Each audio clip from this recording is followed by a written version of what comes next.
yard for a foot, for an inch. Yeah, I fight for you all. It's the truth and I'm in. Yeah, I fight for every breath that I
What's up? It's the Gigabyte Grizzly Brohemian, and this is a messed up time we live in, so I need you all to do me a favor. Wear your mask. Like this, not like this, or like this, or like this, like this. Wear your mask. It's for your safety and mine. Because if I see you without one, I'm gonna pump kick a mask onto your face. Got it?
Announcement from Benjamin C. Steele talking to you about wearing a mask. Not this one, but this one. With everything going on right now with this pandemic, you need to wear a mask. My mask is for your safety. Your mask is for mine. I don't care what your uncles, brothers, best friends, mailman's roommate from college put on social media. Chances are they didn't think it through, and there's a very better than average chance that they're an idiot. So when you go outside, you put on your little mask over your face, put the little straps around your ears, and we're all going to be a lot safer. This is a team.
Zeke Mercer, one half of the Tag Team Champions.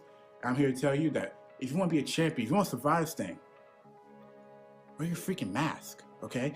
It comes in all different colors. You can get Eclipse Blue, JC White and Black, or even hell, Blue and Gold. But guys, please, also remember, please. Parental discretion is advised. This show is brought to you by IndyWrestling.us and IndyWrestling.network for your independent wrestling entertainment. Slice on Broadway, supporting Pittsburgh podcasting with the perfect pepperoni pizza. Just Pro Wrestling News Podcast. No filler, no pop-ups. Production services by Sidekick Media Services. And listeners like you, supporting us at patreon.com/Wrestling Mayhem Show. Just wait, just wait, just wait, just wait, just wait. Wait for the perfect time, then attack. Don't give up what you want, take it back. Wait for the It is the Wrestling Mayhem Show, over 800 episodes deep. I don't even need to say number anymore. Where it's over 8, it's like a decade and a half and over 800 episodes. That's what's important. We're still here. We've outlasted everything, including that Disney Kids podcast on that other service. That's right. That's right. Screw you, Disney Kid. Yeah, but also fuck with you, us, also beating up small children in a theme park, it is Mad Mike. Hey, that only happened the one time, and honestly, the kid had it coming. He had it coming, and that's why. He had it coming. That's right. That's right. He had it coming, and he figured out exactly what you can do with a lightsaber. And that's why they have his picture up at the entrance of Universal Studios. But anyways, up there in Beacon, New York, is the only Mayhemmer with a future endeavor letter from the WWE. I just did that backwards. Sorry about that. It's okay. It's okay. They know who I am and what I do, and if they don't, well then, hi. Welcome to the show. I say really weird things sometimes, and you're just gonna have to sit there and deal with it. What? That was a hell of a plug. Yeah. And that's his bio, ladies and gentlemen. That's actually that was my dating profile. Was it? Yeah. Anyway, which is burned to the ground because he's married, Mad Mike. Yes. He's married, Mad Mike. Yes. In the very mellow Mad Wedding last year. Anyways, also with us in the studio, it's Ronnie Starks. Hello. I do not have a future endeavor letter from WWE. You do not. I do not. Give it time. Well, there's already a Starks in the company, and it's not me. So, Wait, in WWE? Who's the Starks in WWE? No, in AEW. AEW. Yeah. Yes, that's a different There's a Billy Starks in WWE. What? Or she get fired. I don't know anymore. I don't know. I don't even know. I don't even know. There's too many Starks. I feel like my name doesn't matter anymore. NXT doesn't matter so much. My TV didn't want to work tonight with it, so and that's okay. I just feel like it just doesn't matter anymore. It really doesn't. It's just even less so, and we'll get into more of the sadness of that here in a little bit, because but we do have a brand new guest, and when we have a brand new guest with us, the Wrestling Mayhem Show is the independent wrestling hitmakers. So I can't wait to see what happens with this. Joshua Kovod is joining us for the very first time. He's a member of the Apex with the Rev Ron Hunt, another friend of the show. How you doing, Joshua? Oh, I'm all right. I thought I was here to shake babies and kiss hands, but I guess this is, No. We stopped doing that after year 5 after, that incident. Oh, okay. Yeah. We don't talk about that. We don't talk about that. We don't talk about that. Yeah. I wasn't even here yet. We don't talk about that. I broke the forehand. I was in Grew up to be 24/7 champion, though. Oh, there you go. There you go. I mean, who didn't at this point? So, but you are, you are with Prospect Pro Wrestling. We're going to be chatting with you, getting to know you here later in the show. Thank you for joining us. No, thanks for having me, man. It's a pleasure to be here. Pretty cool to sit down and get to chat with you guys. So excellent. We'll have some fun and see what's coming up. This weekend with 2PW Mayhem. What a unique name, right, Mike? I mean, wait, do we have a lawsuit? No, we don't. No. First of all, it's run by Marshall Gambino. We are not. Yeah, okay. We are not that's pressing fair. the issue. You guys have a lot of rivers down there. You could end up at the bottom of. Yes, we do. Yeah. But in the meantime, this is the Wrestling Mayhem Show. You can check everything out. You can hit us up at the email address. Good times at WrestlingMayhemShow.com. 412-206-WMS0 is the hotline. You can let us know, when you're, having a couple of beers and let us know what you really think of SmackDown on a slow Friday night. Just call that number and let us know everything you think about Roman Reigns, or whatever the case may be. Or if it's really late on a Friday night, Mm-hmm. and you're thinking about calling that one person you shouldn't be calling. Mm-hmm. Mm-hmm. Beforehand, what you do is you put our number with that person's name. That's And right. then when you call them, you're really calling us, and we're your friends, we're your buddies, we're your pals. I already have. Oh, yeah. Yeah, see? Like, when I lived in the Bronx, I used to go out and get shit-faced all the time and just leave random voicemails for random podcasts. It's great. Okay. It's great. It's also kind of free therapy, so you're welcome. Absolutely. Also, join the conversation on the Facebook page and group. A lot of good discussion happening. We also have a Wrestling Mayhem Show Discord linked over at WrestlingMayhemShow.com, as well as over on Reddit. You can join us, and we're live every Tuesday at 9 p.m. Eastern on Facebook Live for the Wrestling Mayhem Show, on Twitter, on YouTube, and we're on the IndyWrestling.us, Twitch and YouTube, and Twitter maybe, and I just click all the things and see where people are going to watch us. However you like to consume the mayhem. Sorg, you better treat Ronnie right, or he just might show you his suitcase and live mid-show. What? Who said that? Ronnie, you his might back up. suitcase? Is that I don't know, what is that? Is that slang for something I'm not aware Well, Ronnie of? doesn't have a belt. He doesn't have his belt with him. So. You don't have a belt. Like, wait, Did you left your belt at home? which belt? Not the. But Ronnie, we're just saying you might get frustrated with how this show goes creatively and leave halfway through. Oh, okay. I mean, well, if you don't feel There it get is. it. That's the No, joke. I That's got the the joke. joke. I had to Yeah, I explain mean, the whole if thing. you don't- nothing goes over my head because I will catch it. if you don't Actually, that went way over your head, and we actually it was a boomerang, luckily, so it came back and hit you right in the fucking back of the head. So, you know. Look, you guys forget I don't watch the product. which by the product he means this show. Anyways, yes, it's okay, Ron. Ronnie is the new Chachi. You are the new Chachi, Is that but good? slightly not as negative. I could be more Slightly. negative. No, that's okay. That's okay. No, that's Mike- why I'm here. Yeah, Mike's bringing plenty of that with him. Anyways, thank you to everybody who is supporting the show for some reason at patreon.com/Wrestling Mayhem Show. Our friends at the fan of the show level, Bo Diggity! Woo! As well as Ed Burke and Team Hammer Fist. I don't know who's we should bring up what he did later in the show here. Oh, we will. Remind me to bring him up later in the show. Poppy Club level, our friends David Ponder, Bobby F. J-Town. I see you, Dave, in the chat room over there. And whoop, okay, we'll move that. Sorry, my hotel just came through. Where are we? With Dave Ponder and Bobby F. J-Town. Pizza Club level, Doc Remedy and The Riz, as well as the manager level, our friends Bradley and the mother of dragons herself, Tina Keys, out there in Seattle. Thank you guys so much. You can support the show, too. Get some exclusive content here and there when we have a little bit extra chatter going on over at patreon.com/Wrestling Mayhem Show. Of course, the big news last night, it dropped, interestingly, during the show, and I'm sorry, I don't have the quotes entirely in front of me, but I guess there was supposed to be a six-pack challenge of some sort for number one contendership for Bianca Belair's Women's Championship. Yeah, it was supposed to be Sasha versus Naomi versus Nikki ASH versus Doudrop versus Becky versus Asuka. And the winner was going to be number one contender, and they said it was going to be the main event tonight. Right, and during the course of the show, apparently this happened during the show. Is that where we're at right now?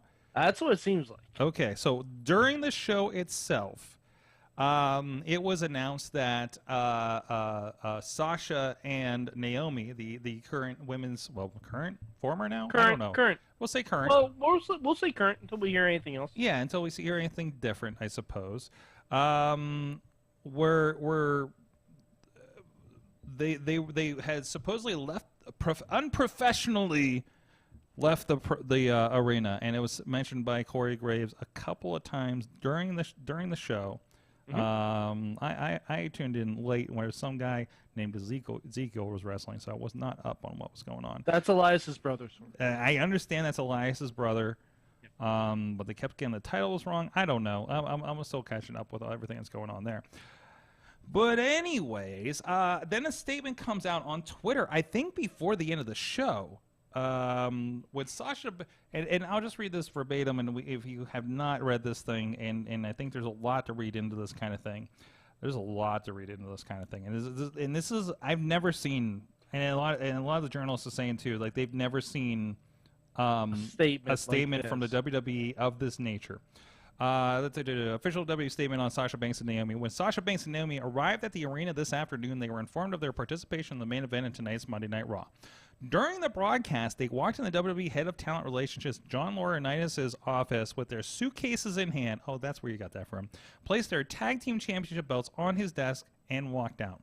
They claimed they weren't respected enough as tag team champions, and even though they had 8 hours to rehearse and construct their match, they claimed they were uncomfortable in the ring with two of their opponents, even though they had had matches with those individuals in the past with no consequence. Monday Night Raw is a scripted live TV show whose characters are expected to perform the requirements of their contract. Regret we were unable to deliver as advertised tonight's main event. This reeks of partially Stone Cold took his ball and went home / slash Charlotte throwing the belt at Becky Lynch. Like, there's a lot of stuff going on here. All right, and this is really, before we get into really the meat and two veg of it, this is the first time WWE has apologized for not giving us an advertisement. In the 30-year history of Monday Night Raw, what's the real story here? Tina's pointing out that there was, I guess there's reports of multiple times being told to, quote, fix their attitudes. I mean, I thought that was why we had John Cena in the company. Attitude adjustment. Yeah, that only makes sense. That's right. That's right. Sorry, this is a serious thing. I'm making light of it, but yeah, no, it's fucked up. Yeah, it because, really is. Because all right, let's take a look at this from a strictly storyline perspective. Strictly storyline, because we don't exactly the statement that we have is WWE's side of it. We don't have fully what Sasha and Naomi's side of it is. Mm-hmm. But strictly from a storyline perspective, if you're watching Raw, last week on Raw, you had Bianca fighting Asuka and Becky getting involved. Mm-hmm. And you had Sasha and Naomi having a match with Doudrop and Nikki, and Doudrop told Nikki to get serious. These feuds were not connected. Yes. There was no connecting tissue for any of these threads. Yet suddenly, for no reason whatsoever, there was supposed to be a 6-way match where the tag team champions are forced to fight each other for no reason. Neither of them expressed interest in the Raw Women's Championship, and technically, they're both SmackDown superstars. Okay. So I see why, if there were creative differences on Sasha and Naomi's behalf, they make a lot of cogent points. So on, hey, it's shitty booking. I mean, yeah, that's and the sun comes up. But like we were heading towards what seems like a triple threat match between Becky, Asuka, and But that's not what we set up last night. No, that's not what we set up last night. No. And the report from the Melts, which who the fuck knows if that's air quotes for everybody on audio. Yeah, lots of air quotes. Biggest air quotes you can possibly fucking imagine. But supposedly the story was that Naomi was going to win last night, and Sasha was going to get a shot at Ronda Rousey. Because, as we talked about last week, there's no one left for Ronda Rousey on SmackDown. Okay. Because they've wiped out the women's division, basically. Mm-hmm. And then Naomi and Sasha were both going to lose on the pay-per-view and not defend their women's tag team championships until Money in the Bank. Which, I mean, if I'm the women's tag team championships, if I'm the women's tag team champions, I'm going to be pissed off about that. And it's not the first time they've done this. Mm-hmm. They did this with the Iconics. They did this with Bayley and Sasha. Bayley and Sasha. Like, they've done this with the Kabuki Warriors. They did this with fucking every women's tag team champions since they existed, basically. But the statement, God, I'm still wrapping my head around portions of the statement. You know, the allegation that they were uncomfortable with two of their opponents. Of course, there was a six-pack challenge. What was it? Becky, Asuka, who else? Nikki. The implication is that they're uncomfortable with Doudrop and Nikki. Okay. Well, and like even Big Damo, Nikki's ASH's husband, came on Twitter and said no one would ever say they were bad workers. Okay. So he basically called bullshit on it. Okay, so this is WWE throwing some shade that. Oh yeah, it's okay. Hashtag control your narrative, Sorg. Weren't respected enough as tag team champions. Okay, that falls in line with what we're talking about. But the WWE had to go into explaining professional wrestling to the layman's. It's really interesting that they felt they had to. And I do wonder where this kind of statement came from too. Like, this definitely is not a Vince statement, that's for sure. No, this screams like this. Oh, yeah. You know who this message is for? The shareholders. I don't think so. No, because there's Tony Storm left in the middle of an angle. Yes. Middle of a hot angle. Over the holiday tour. Yeah, but in the middle of an angle with Charlotte. Mm-hmm. Nothing like this statement happened. No. Jeff Hardy leaves middle of a match. House show. Doesn't matter. Middle of a match. No statement. No statement. Pac, just stop coming to work. No, like legit. Ali was almost gonna do the same thing. Like, there are people who have done this. Charlotte, throwing the fucking belt at Becky on live TV on SmackDown. Mm-hmm. No statement of unprofessionalism. Or There's definitely a lot of cracks being shown here. A lot of people are kind of reacting and you know, and what's going on back there, right? You know, is it all the politics? Is it all the attitudes? Is it all, you know, they're not keeping a lid on it. Well, they're very much not. You have to look at it as, like, there's a lot of people that are talking about this right now too, saying because they made this statement, which they normally don't, as you just said, that there's a lot of people believing this is a work. And I mean, that's another, you know, perspective that we really have to look at. Like, is that a possibility here? But to have a work like that where you like explicitly say about this like being a scripted show and stuff. Rehearsing your matches and things like that, that's so weird. Goes completely against everything Vince stands for, but that doesn't sound to me like a statement by Vince McMahon whatsoever. So no. If it's a work, it's the best work they've done in a long fucking time.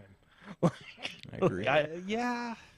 Like, I thought it might have been a work until they released the statement. Mm-hmm. Once the statement came out, I'm like, this ain't no work. Mm-hmm. Because they would never do something like that for just an angle.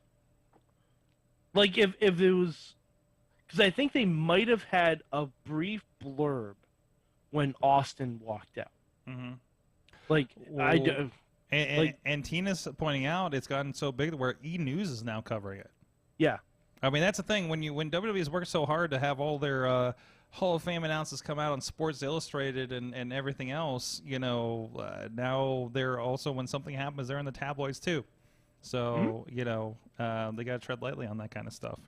So, yeah, I don't know.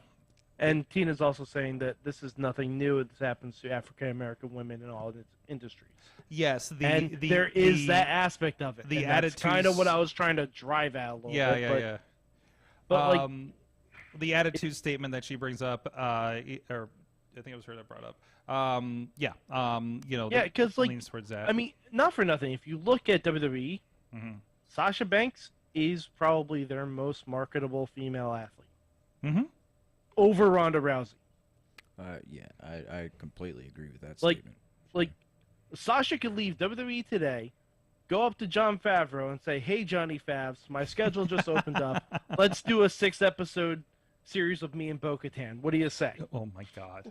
Like, honestly, That could happen Mhm. very easily. Please, Like please. Disney has no shortage of writing Star Wars stuff at this point. We're writing something about Andor, who was like the third lead in Rogue One, who's dead in canon, and no one knows anything the fuck about him. Mm. So if we can do a whole series about Andor, we could definitely do a Bo-Katan Casca Reeves show. Like, let's not get it twisted. There's a lot of opportunity. I mean, she's got a lot. I mean, on top of outside wrestling, she's got a lot of industry connections. As it is, you know, some in the family, Snoop. But I mean, she's both her and Naomi. Naomi came from not being used for like almost a year, like Asuka just kind of came off of, right? And you know, that kind of thing. So like that part doesn't surprise, you know, but this is But like, give me one good reason why Naomi hasn't been in the Bloodline. yeah. Like, there's no good reason that she's not in the Bloodline involved in that storyline. There's no reason for it. Yeah, I'm with you. It could have added a little bit of, you know, a little bit something extra to it, and I mean, hell, they'll let Rhea Ripley join up with Edge's stable. Why not? Yeah. So I don't know. We'll see how this goes. There's been no additional statement. Have they responded to this yet? Are their Twitters quiet? I don't believe they've said anything. I'll do a quick Twitter search. But All right, I don't take it to think the WMS research department. So, are we going to continue? Shall we continue airing our grievances over women's wrestling, Mike? Because I know you have some. Oh, I have some. I don't see anything on Sasha's. Hold on. Does anybody I else? I doubt Naomi would say anything. No. Well, they're probably checking in with their lawyers right now. Yeah. So, you know, that's all right. So Sorg. So I know. So let's and I'm hoping this isn't going to be the same argument. No, it's not. But it's indicative. Okay. Like, the two big companies are not showcasing women's wrestling the way they properly should be. Okay. So last week we talked about how every week on Dynamite so far there's been 2 tournament matches for the Owen Hart tournament, and there's been 1 women's. Sorg, how many tournament matches for the Owen Hart are there this week on Dynamite? I'm not aware. I've been a little busy. Sir. There are 4. Okay. There are 4. Okay. 3 men's tournament matches. Okay. We're having matches in 2 different rounds for the men of this tournament, and still only 1 women's match. So I took a look at, you know, the brackets and everything, and they did report that we are going to have the finals of the women's Owen Hart tournament at the pay-per-view, which honestly I wasn't sure about. Still not sure if it's going to be on the buy-in or not. If. Yeah, exactly. Still not sure. But I mean, we're going to do a 30-minute. We're going to do a 30-minute Broadway with Hookhausen and right. I mean, oh yeah, that has Broadway written all over it. But so I looked at the tournament brackets. And I looked at how many weeks we have till Double or Nothing. Excuse me. Basically, this means that the men's finals is going to get a whole full week of build. Like between the Dynamite and Rampage. The women's bracket will be finalized on the night before the pay-per-view. Which is wait, the night before? Isn't the pay-per-view on a Sunday? The Rampage. Oh, then the Rampage before the Yeah. So which means it gets no build at all. Okay. Like, I don't see why you have to rush through the men's tournament to get to the finals so you can advertise it, and you still only have 1 women's match on the show. I don't understand it. It doesn't make any sense. The women's matches on Dynamite are consistently some of the highest rated segments on the show. It's not like it doesn't make business sense either. Like, it's idiotic to me. So what is it that is? So I guess the question is, what is it that's making them not have the faith in? And plus, there are no men's tournament matches on Rampage, and especially because Rampage, because of various sports tournaments going on, Rampage has been at weird times. So they're putting the women's matches on shows that might not even get viewed by everyone live. Mm-hmm. And it seems just completely unfair. Well, It just does. It seems just like carelessness on the part of the booking man to not even be concerned about building your product in that way. Like your branding, you're trying to help these women brand themselves as competitors and as something legit, which they've done that obviously with. I mean, all their different dark shows that they do, AEW Dark and Dark Elevation, that's where you see a lot of these. And I think that they have a lot of good women's talent that's underutilized. And there's multiple women being showcased on those dark shows every week. So there's a nice, deep roster of talent there. But we're still not seeing them on the main products. Now, this makes me wonder...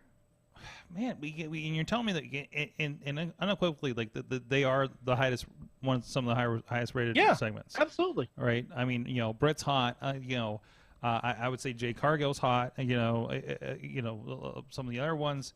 But man, is it a management thing? Is it? I can't imagine TNT being. We don't want the women. Sorg, we need 20 minutes of Dynamite time for Jericho standing around and talking again, don't we? Every fucking week. Mm-hmm. Every fucking week. It's a Jericho talking segment that doesn't need to happen. Mm-hmm. That doesn't need to fucking happen. It doesn't. I agree. And why is Ty Conti only being used to be Sammy Guevara's armpits and stand on the apron? That doesn't make sense to me because she's a badass. Mm-hmm. Yeah, they completely torpedoed any kind of momentum that she had because she had momentum. Her and Anna Jay were a unit. Yeah. They haven't been on screen together in months. There's something else happening too because Tony Khan came out this week talking about they had the trios match titles made a while ago, but they haven't pulled the trigger on it, right? And I don't know if there's anything more in the interview about why they haven't. But also, just yeah. But the last thing we need on Dynamite is more men's tag team matches. You're right. But generally, I'm wondering if this Ring of Honor. It just as a microcosm thing, not as your broad issue, but as a microcosm of the championships. Like, why don't we have tag championships for the women yet? We also did just get 4 new championships. Oh no, I'm not saying it. So... I'm not saying they need more belts. No, they don't deal very well with the belts they have. should showcase. Yeah. So it doesn't matter if they get more belts if they only get one match a week. Yeah. So is it strictly a TK thing? I mean, I read a lot into how he reacted about the NWA Empower. Is that whatever the NWA women's show was? Empower. Was Empower? Okay. I mean, you know what? Say what you will. NXT 2.0 last week was 85% women's matches. You are not wrong. I didn't know who any of those women were, but they're trying. Wrong. Yeah. They're trying. Mm-hmm. They know they have a lot of talent there, and they are putting their women's matches forward because NXT has a strong women's roster. There are women on that show I know got signed a month ago. Mm-hmm. Yeah, that's well, they're wild. they're doing the breakout tournament. Yeah. Oh, for sure. But I just feel like, I feel like when you hear that they've signed somebody like Nikita Knight from the Rise School here locally. I forget her new name, but or Cole Carter, whatever, Troy Donovan, I think his name is. Now he might be a greaser now or something. I believe so. Yeah. But again, people will get signed, and these are not people that have been in the indies for 5 years. These are people that Cole was a year in the business. Well, I mean, but you have the same thing in AEW. Anna Jay has not been wrestling long at all. How many people got signed that were in indies for how long? And it took 2 years. We didn't see Elias. Logan Schuler to Elias took 4 years. But Sorg, NXT is now actually being used as developmental. That's true. Yeah, and I think it has a lot to do with just the WWE style. You get somebody who's been on the indies for a while. Now they have to break them of all their habits, right? And they can't teach them the WWE way, so to speak, whatever that may be. So you get these people that are fresh out of training or have only been in the scene for about a year. It's a lot easier to get them to understand your way of doing things. And now they're throwing them right into the shows and stuff, which, I mean, on Vince's part isn't bad business, I guess. For somebody, you know, like us or me who's been sitting on the indies for a while, it can be frustrating when you see that. And I can only imagine how some of these guys that get signed to WWE after being years on the indies busting their ass, and now they're getting held back and watching people pass them by. And I always say to that, you know, WWE is not necessarily a bellwether of whether you're a good wrestler. It's whether you're a good for the role they want. That's like it. it's a casting call. It's a TV show. It's not. It's always been that. It's always been that. Hulk So- Hogan. Yeah, Hulk right. Hogan. Hulk fucking Hogan. If WWE was based on how good of a wrestler you were, Tito Santana would have been a 5-time world champion. Oh my God. Can I live in that timeline? Holy shit. I want that. Tito Santana and Randy Savage would have been invented WrestleMania 4. My God. That's what would have happened. Oh my God! Then Steamboat the next year, and Yep, exactly. And you have Ric Flair, Savage go. and then Ric Flair for 3 years after that. You know. It would seem that the WWE has a habit of taking their best talent and using them to enhance characters, not so much in-ring talent, but personas. Well, I was like Kevin Owens. Like, we know him as a incredible wrestler, right? But man, you know why he's there? You hear him on commentary last night. He was just chewing the scenery. He right? was having Sami so Zayn. much fun. Sami Zayn, if you look at him, you're like, how is this guy still in the WWE? Right? He doesn't look like a WWE guy. He doesn't. But that whole story about how like Vince was like, hey, do that dance. It's really annoying, kind of thing, right? That the slam dance he used to do when he came out, or I guess he still does. And that, and again, he's become this character that you can throw into the Johnny Knoxville match, right? And that is bread and butter for WWE And that's television. still one of the highlights of that entire weekend. It really kind of was. It was too. amazing. It really was. It was because It was so much fun. like when you have people who know and accept their role, like, and more to the point that they like their role. To get back a little bit to the Sasha thing, like when you have people who identify with the role that they're given and they like the role that they're given, they can excel. But if you give people a role that they don't think they're accustomed to do, well, then they won't. Rob's in our cameraman with Sidekick Media, IndyWrestling.us. Rob's out in the chat room. He says, I had mentioned before that Cole kind of is that blank slate they're looking for. Never really had a gimmick, not much of a personality or a promo, but looks great and is fine in the ring. And again, they're imprinting something on him and working with him, right? I mean, they have the best. Yeah, and then people they to do surrounded that. him with his friends. What's that? Cole. No, Cole Carter. Sorry, Cole Carter. Different Cole. Sorry. Cole Carter. Different Cole. Troy Donovan, Cole Carter. Sorry. My bad. I got confused. Yeah, I know. I should have really used the full name on that one. So, and again, a nice kid. He's somebody I was concerned, seeing his stuff. I'm like, like he looks good, but is WWE going to be able to pull something out of him? And if anybody is, it's freaking WWE, right? If anybody's going to pull a character out of somebody that has a character to give, for Sorg, their type of thing, it's going to be that system. Look at Joe Gacy. I haven't Like if you look at Joe Gacy, he basically just looks like the Riz. He does. Like if Riz just showed up in NXT, it'd be Joe Gacy. Okay. But they funnel him into something, and he runs with it. He's doing really good with his stuff. Absolutely. Like if you find someone that can latch onto something, like fucking Braun Breaker. What is his gimmick? He's a Steiner. Yeah, he's a Steiner. That's his gimmick. He's got this That's all he Steiner needs. imprint. I'm sure he's going to lean into something later, and then they'll find something to separate his personality. But right now, I mean, hell, he just needs Wendy to be. Chu, her gimmick is that she likes to nap, and honestly, that's all of our gimmicks. Yes, exactly. She's just capitalizing on it by wearing onesies and using body pillows as weapons. Absolutely. I'm on this couch right now, and I want to nap. Yeah, Exactly. I once tried to nap in the ring, and I was told I was killing the business. So it's Bro, you don't know how many times I've napped in the ring. We have to. Just make sure you do it after you get hit with a go to sleep. There you go. Yeah. And then just stay in the ring until the crowd leaves. You ever see this? Like CM Punk just did this last week, didn't he, in Long Island, where he got knocked out by Hook and just like laid in the ring until everybody left the arena. And I guess he did it back in WWE back in the day too, right? Like that's I love that. What's that? He did it in the same city. In the same. Oh, is that it's a Long Island thing for him? Yeah. I mean, that's to great. be fair, I mean, that's sleeping selling in Long its Island, wares. that's probably the safest place you can. There you go. Joe Gacy has done some more darker stuff to Ernest in CZW. Okay, won't be surprised if WWE gave Sammy a run with the main belt. Sami Zayn with the main belt. God, if only. Honestly, I could see it.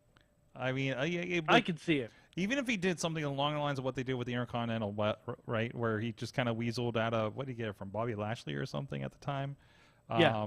Like that kind of thing. Like he doesn't need to be. And he beat Nakamura for the IC title. Like, Sami yeah. Zayn can beat anyone any given day if they wanted to. Absolutely. But the thing is, if it Sami fits the Zayn narrative, Sami Zayn with the character he is right now, he doesn't need it. He doesn't need it at all. And with like Sami Zayn was in the ring with Brock Lesnar and Roman Reigns at the same time and didn't look out of place. No. And you couldn't have imagined that day. But anyways, well, if you want to see some wrestling, then an ad. There it is. If you want to see some wrestling that maybe is less or maybe more frustrating, it depends. It depends. It's indie wrestling. You never know. It's a mixed bag, and you never know what you're going to get. And we have a lot of it. IndyWrestling.us. Oh, I'm really good with the transitions today. Oh my God, I need some sleep. But anyways.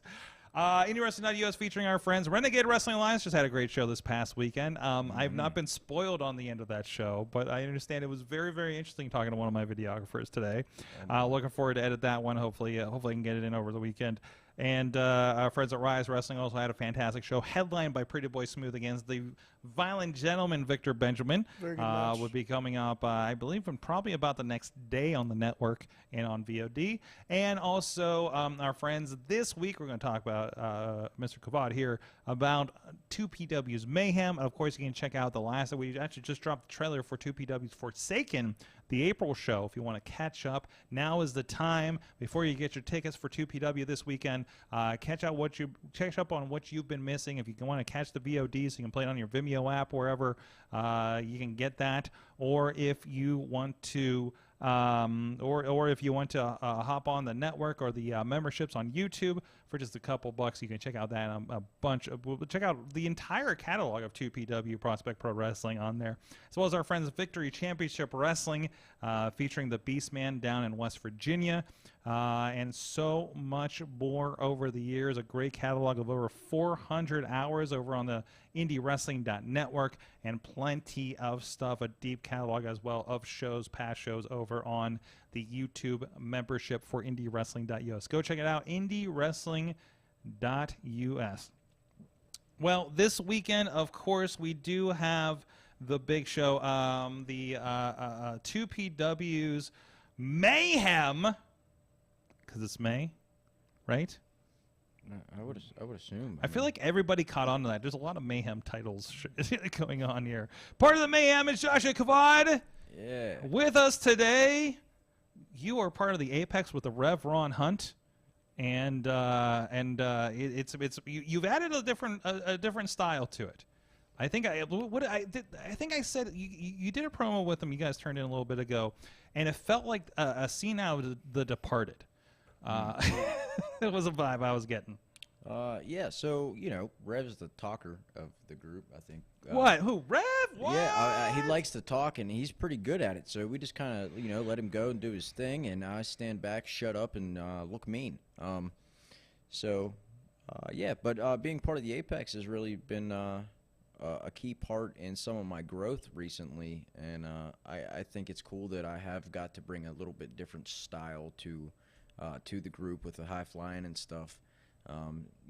Make it a little bbit different, but yeah, we just let Rev, he goes, and I'll steal some of his lines, and it works for me, So, and you're somebody that's kind of popped up on my radar like I said, I think over the last 6 months, I might have saw you first at like KSWA maybe, and then I think I saw you on another show. Wait, RWA you did as well, didn't you recently? Yeah, yep. So like you're like kind of doing the full Pittsburgh loop at this point, it seems. But I understand that you've been around a long time, and you're just more recently coming back into wrestling, right? Right. Yeah. So I got in the ring for the first time when I was 14 years old. I got the chance to start training. I had my first match at the age of 16, which just so happened to be a cage match in Charleroi High School. And then, from then bounced around. I wasn't. Wait. Did you say your first match was a steel cage match? Yes. Wait a minute. Yeah, my first Pennsylvania match, like a legit match, was a 9-man cage match. Oh, jeez. Jesus. Wait, what? Wait. Is that was that the trainee rumble? No. So there was 3 different shows that came together for that show. Holy shit, I was on that show. Yeah, it was a cluster muff, man. It was really Ronnie in the cage? Ronnie reffed the match. I took a DDT on the floor. Oh, that sounds right. That sounds right. Yeah. Yeah, let's talk So about just that. like Ronnie's been around our indie wrestling lives the whole time, and I'm we've pretty only sure recently discovered. You and I have known each other for a long ass time. Turns out you've been best friends this whole time. Yeah. Yeah. Well, back then, because I was so young, Yeah. I was made to wear a mask every time I came out. I was 16, but I was 18 for like 4 years, right? Yeah, I don't think that works in Pennsylvania. It got me For by, a number right? of Just, reasons. You just tell people you're 18 and they buy it. Just throw a mask on the kid. He's all right. Sure. We don't have wrestling licenses here. Like put him in a cage. He'll be fine, right? And yeah, it was interesting. That was a good show. There was 3 different companies that came. I don't even remember what companies specifically besides MVP. That's who I was there for. There was MVP, there was KCWE, and then jeez. And then Yeah, we don't know. We should have left that we one out. never know. And then what was the other one? Well, it's the other one a lot of was letter salad going on over here. PWX was the other one. Oh, of course. Oh, we got. Why did we work that fucking show? I don't know. We're just like pontificating our decisions. I just had a lot of revelation happen right there in that. God, we both did at the same time. Yeah, That was terrible. yeah, wow. Well, you weren't Papa Lucha or whatever the fuck, were you? No, I did not do Grandpappy Lucha. I did a very generic gimmick. Just the Gaijin Goblin, because apparently nobody knew what Gaijin meant back then. So yeah, he's a foreign goblin. That made a lot of sense. God, you're giving me these flashbacks, and I'm just like, my God, what the fuck were you thinking? Yeah, right. Isn't that most everybody's wrestling career in indies? indies? In a ring or in a cage. Why the fuck would he do that to you? Well, because I was a dumb young kid who wanted to do stupid things. Yeah, that makes sense for us. Yeah. I actually jumped off. I got to jump off that cage that night. I know. Yeah. I remember. Yeah, it was fun. Oh God, we can't talk about this show on the air. Yeah, it's probably. You sure about that? It's probably best we park it. That could be when we talk about after on the Patreon. Okay. Because, boy, man, we could tell you stories about that show. All right, we'll put a pin on that for Patreon later then. Perhaps. Thanks for the terrible flashback. It depends on where it goes. Wow, bro, Ronnie is like taken aback right now if you're not on video with us. Oh, God. Maybe Ronnie's really just the friends we made along. Somebody should probably get him Xanax or something. Holy shit. I'm literally pitching the entire show in my head, and I'm so mad. You know what? It's not even the show that got me. It was the getting the cage in the building that it wanted to fall apart the entire time. Was so terrible. Yeah, it was dangerous. So it's not like wait, was that in that? Was that in that like school kind of situation? Charleroi High School. Yes. Yeah, I think we've been there for shows that were not terribly legitimate.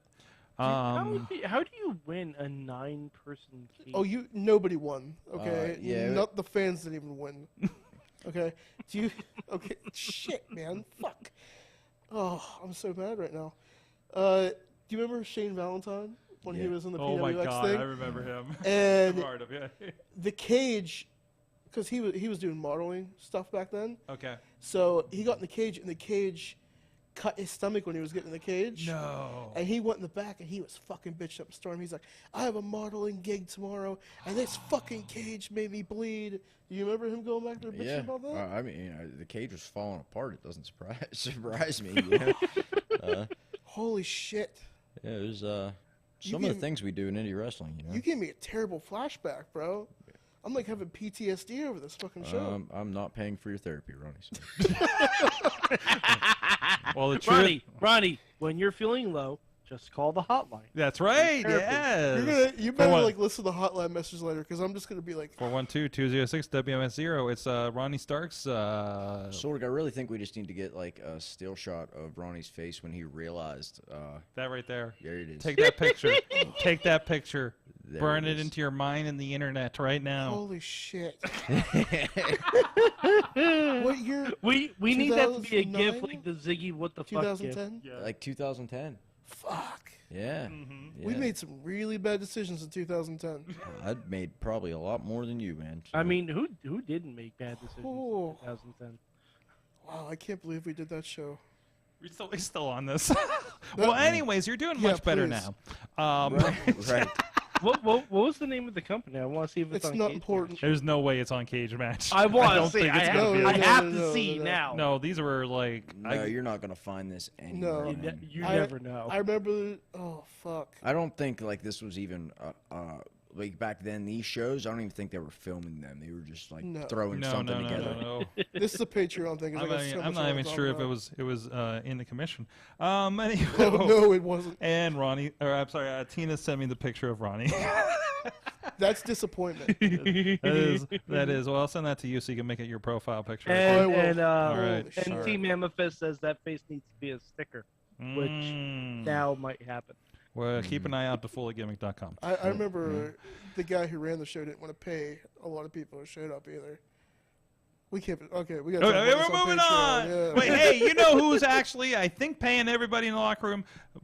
Marshall Gambino with 2PW. Yes, There's your yes, transition, yes. and you Thank need to you. go support that this Yeah, weekend. man, you know now I'm making money. Right, it's not just a hot dog and a handshake anymore. I'm Wait, actually, man, look proud at of how you. he's dressed. Oh shit. you know, You look like you're blending in with my couch over there, though. well, yeah. I mean, purple is my color, so you got a good couch. There you go, there you I go. approve. This couch is fantastic.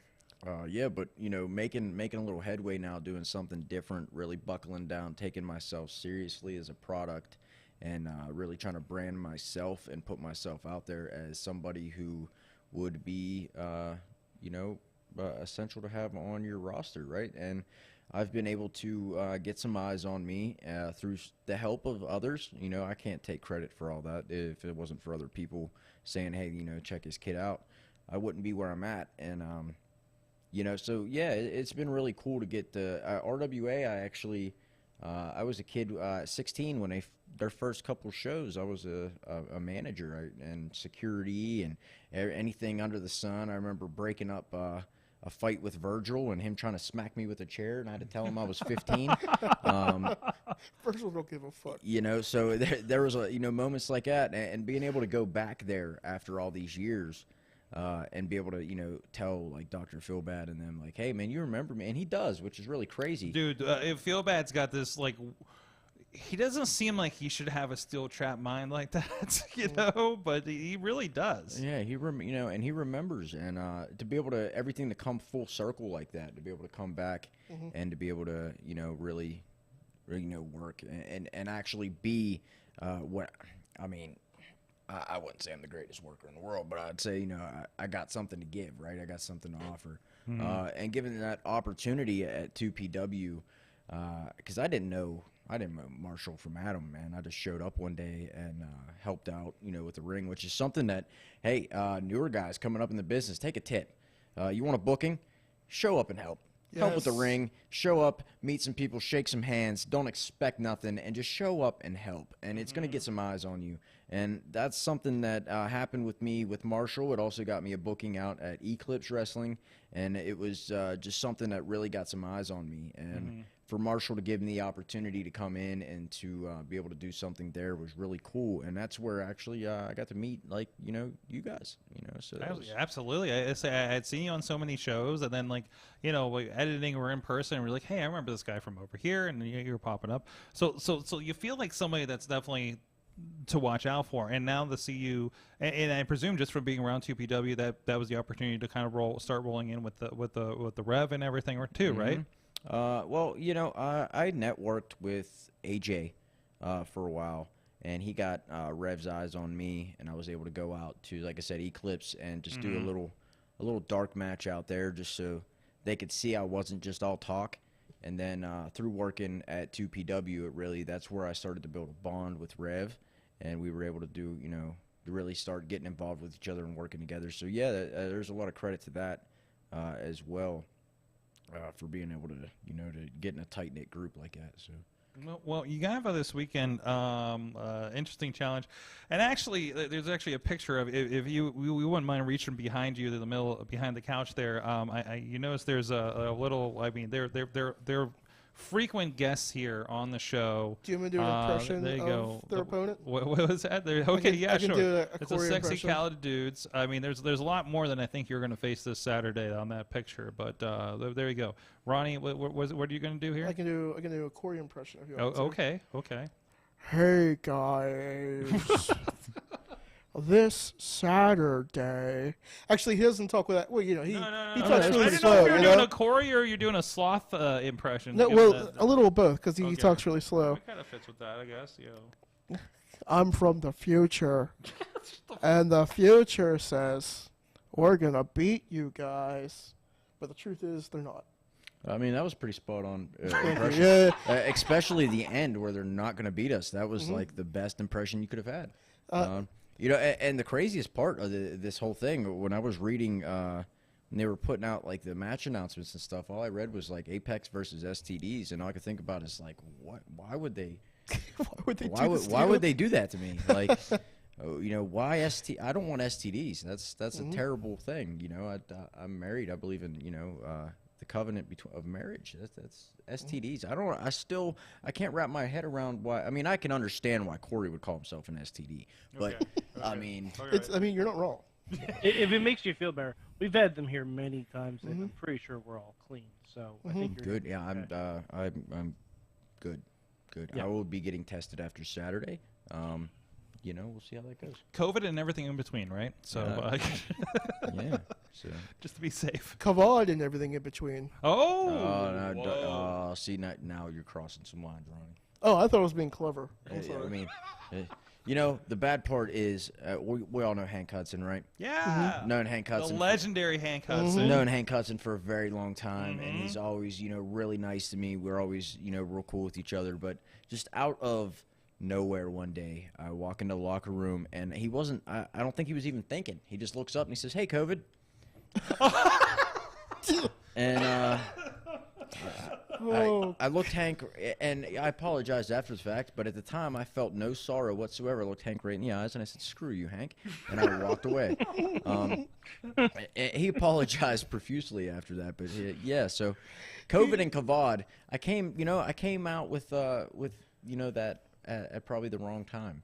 So, I mean, honestly, you can make it work for you. I prefer not to, though. But, I mean, I know. Yeah, I know. So we're not going that direction. Saying, If it makes you feel better, I popped for your name when I first heard. There are opportunities. Thank you. You could sell masks with your name on it and be like, well, the meaning of Kavad is something so much more than stupid COVID, man. It's so the full name Joshua Kavad is actually Hebrew, and it stands for "He who saves by the glory of God." So it has meaning to me, and I like to get that across as much as I can to people, and to get them to. That's why I like little things. I don't like to be the guy that's a heckler about his name, right? You don't get my name right. I don't like to be that guy. It's like, hey, come on, man, get my name. But it happens much. But not COVID. Yeah, just not COVID, man. Please, like I don't care how you say it, just not COVID. Yeah. You don't want to get your account flagged. Who is this COVID fellow? Well, I mean, you could turn a lot of people. They might not come see me, man. You tell them the COVID's going to be there, and be like, well, I'm not coming there. I mean, let's be honest. COVID's at every wrestling show. We've just moved on. Yeah. It's just, I mean, yeah, exactly. None of us are worried anymore. It's fine. Well, not worried. Not as much. I mean, Sorry, not as much. We're assessing the situation and danger levels all the time. Stop making me feel like an asshole for what I just said. All right? He's already got to go to therapy about. You know, what we Yeah, already because talked you about. gave me PTSD for flashbacks. Oh no, shows. you got to put that on me now. So it's, I'll be like, hey, I can provide you biblical counseling, but I can't like provide you fucking Kavad brings up a show we did 10 goddamn years ago. Well, why do you think we have you on the couch, the comfy couch? And this is as we say, this is our podcast therapy session. It's helped us through our issues, Yeah, and now we'll It's help actually you an through. intervention. Ronnie, It why is don't you everything. tell me how that made you feel? Let's go back to the picture. Okay. Yeah. So yeah. Did a naked guy just run by? Did I that just thought- happen? I I thought that was Corey Futuristic that just ran by. I mean, maybe STDs just came running through. oh jeez, what is happening right I now? guarantee that kid's like, maybe I'll get on the air if I run past naked. Joke's on you, kid. You're just naked for nobody. Joke's on you. You wouldn't be the first naked person on the show. No, We've there- had somebody lick the window to get on the show. Oh one yeah, yeah, time. they did one That's true. time. We've had butts on that window. I wonder if it's the same place where they licked it. Remind me not to touch that one. You never go ass to mouth. So Oh no. Never. never go ass to mouth. Not even in the heat of the moment. You never go ass Well, to now mouth. we learned something. Jeez. Oh boy. I guess you've never watched Clerks 2? Clerks 2 is a great. I was movie. about to Great. make an Ahsoka Tano reference, but I mean, you know. just like I just like I mean, Anyways, Rosario you never go Dawson is just- Ahsoka to mouth. God damn you. Rosario Dawson is a saint. How dare you say such terrible things?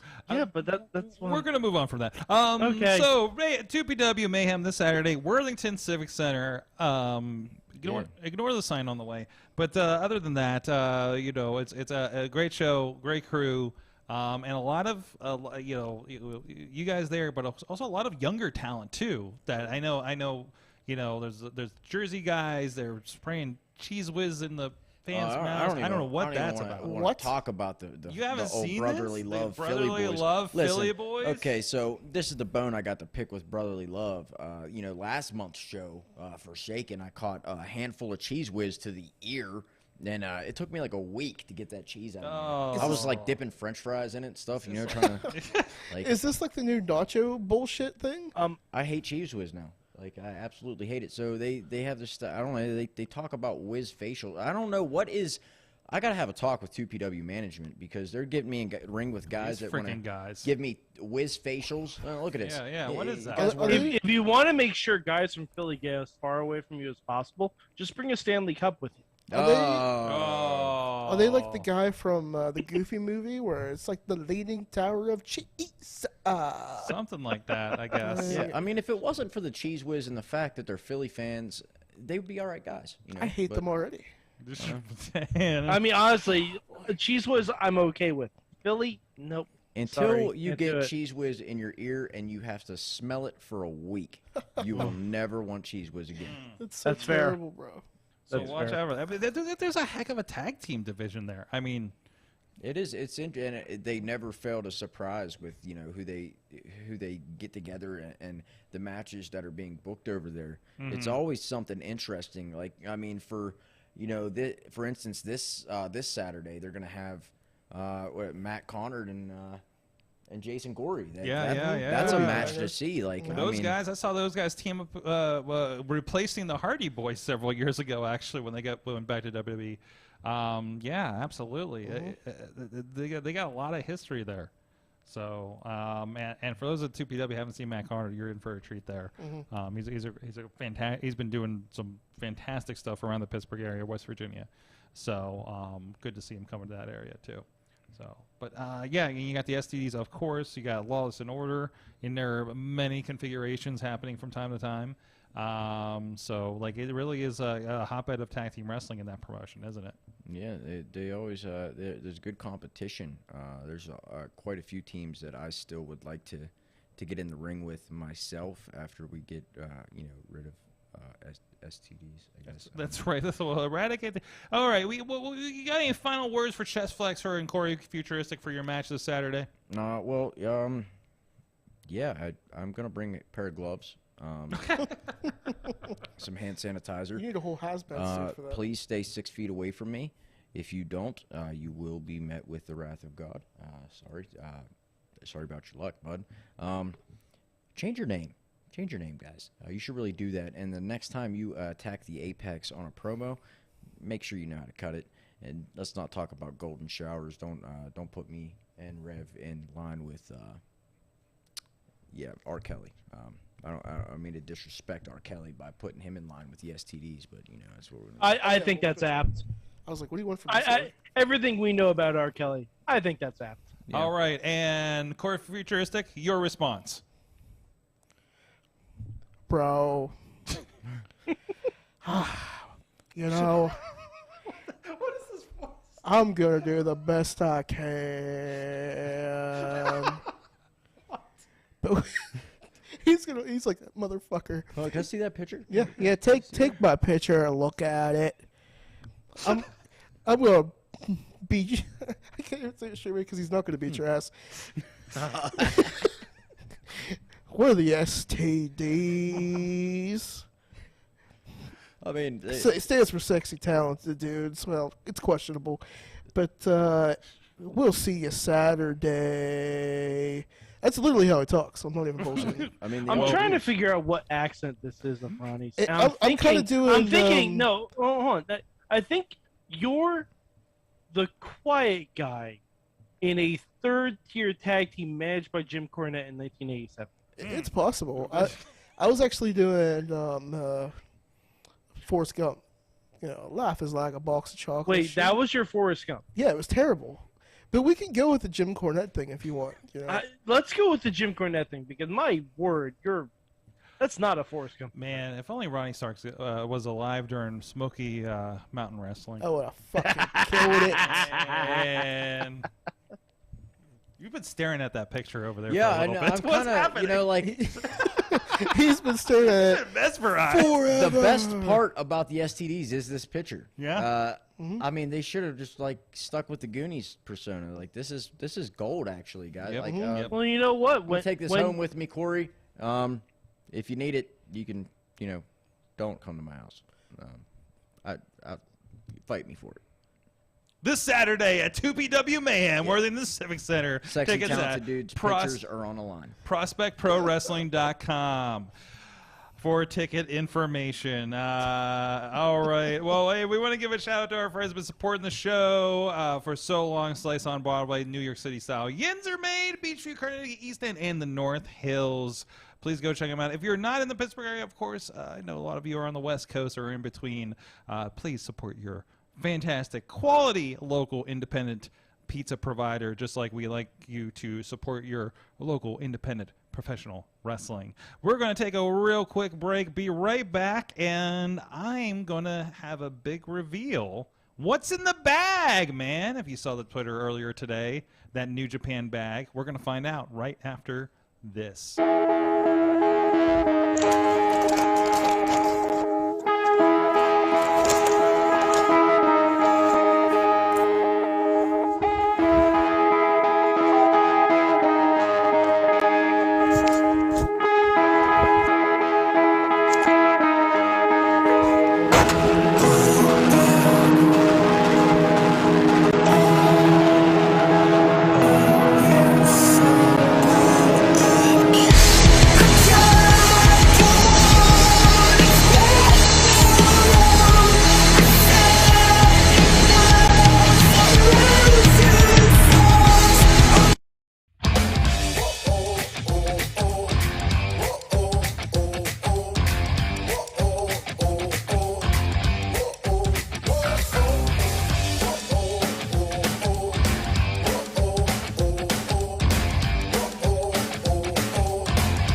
What's up? It's the Gigabyte Grizzly Brohemian, and this is a messed up time we live in, so I need you all to do me a favor.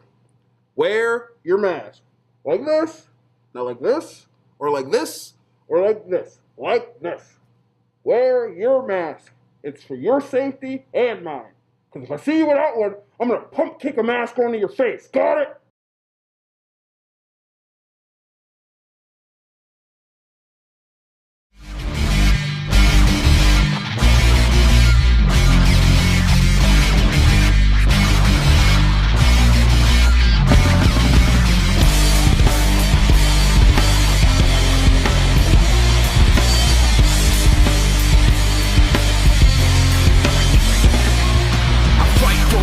For a foot or an inch, yeah, I fight for you all. Is the truth and I'm in, yeah, I fight for referee breath. The world of pro wrestling, it's bigger than ever. So how can you possibly keep up with everything that's happening? Just pro wrestling news. Don't fear falling behind. Give us just 5 minutes every morning and we'll catch you up on the biggest news in the world of pro wrestling. No filler, no rumors, no spoilers, no pop-ups. Just pro wrestling news. Subscribe on your favorite podcast app or tell your smart speaker to play the Just Pro Wrestling News podcast. Find out more. Go to justprowrestlingnews.com.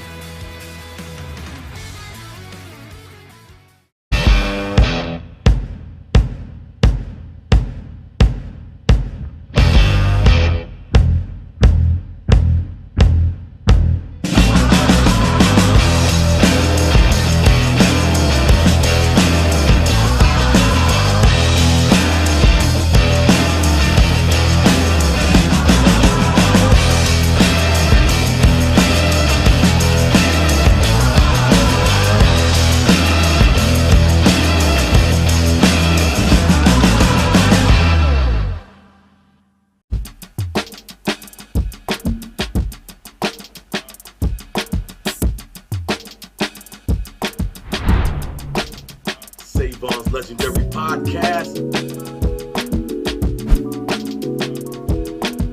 Works on Instagram TV Network on Roku. Grind City. And you know this, man.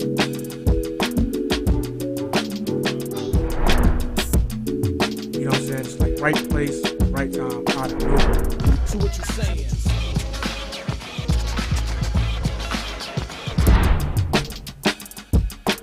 Former tag team partner coming to save. Tony Johnson, we saw him battle Edric earlier, but this is a 2-on-1 mugging.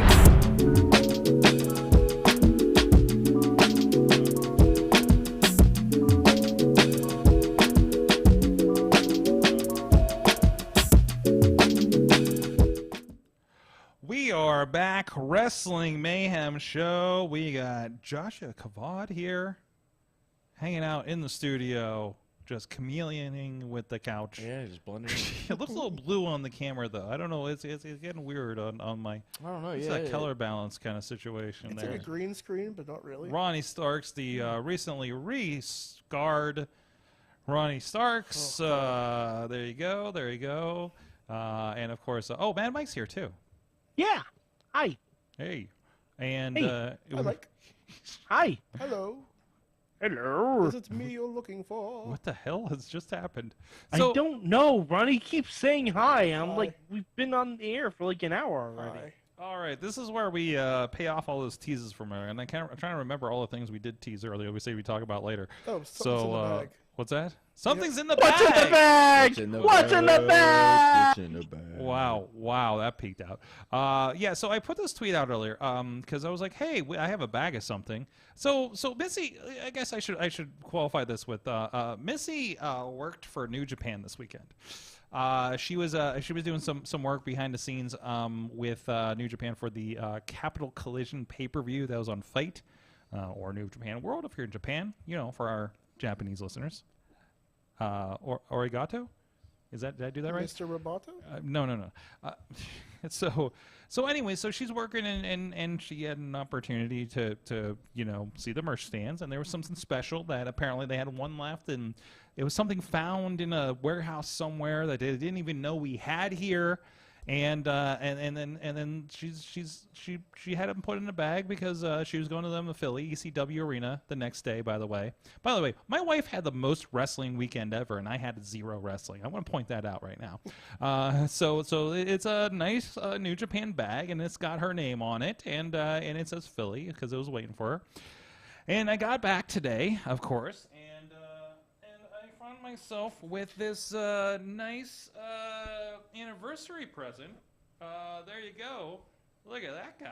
Nice. So awesome. It's fantastic. This is, for you guys on audio, That's really cool. This is one of those classic New Japan track jackets, and it's got the 50th anniversary on it. And yeah, I'm gonna wear this everywhere. That's really cool. It is. Hold on, let me get officially official. Yes, can I operate a jacket? So yeah, officially official. Yeah, I didn't even realize the New Japan patch on the front there. Yeah, that is awesome. That's a sharp jacket. Sorg. You like that? Yeah. Listen. I'm not one for style, as the runway will often remind me. But I think I'm stepping towards I think even they would give you a pass on that. Yes. I mean, listen. You haven't felt intimidated to see an entire team of people roll in with Pelican cases and full New Japan jackets. Now I don't have the pants, but you know what? Yet, anyway. Yet. Listen, the pants are on layaway. Okay. So This is a there's Kmart. something. This is a Kmart. No, this is not Kmart.